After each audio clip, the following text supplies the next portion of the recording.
Ini bukan pneumonia biasa, ini bukan pneumonia, ini masalah kulit, kita panggil dermatitis. Ni ada doktor, dia ada masalah kulit kepala.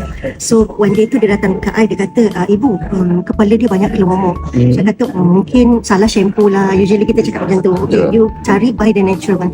So after a month, dia datang balik, one night tu dia datang. Dia kata, tolong check habis kepala, tolong sikat. Kenapa? Dia banyak keluar momok teruk lah. Ya ke? So I tengok sikat kan. It's the very worst tau. I cakap, ini bukan pneumonia biasa, ini bukan pneumonia, ini masalah kulit, kita panggil dermatitis. Yes. So bila kita sikat, okay, I tunjuk dia gambar. Okay. Selalu kita sikat, bila tarik rambut di satu level sakit kan? Betul. Ini dengan dia punya kulit dengan rambut sekali tertarik. I cakap bukan, semua tertarik. Lepas tu makin teruk, tebal-tebal tau. Kalau keluar biasa dia takkan tebal macam ni. Dia takkan tebal. Tengok tebal kan. Tengok pun kesian anak kan. So memang kita dah ada syuruto, sebab I pun dah makan syuruto, my husband pun dah makan.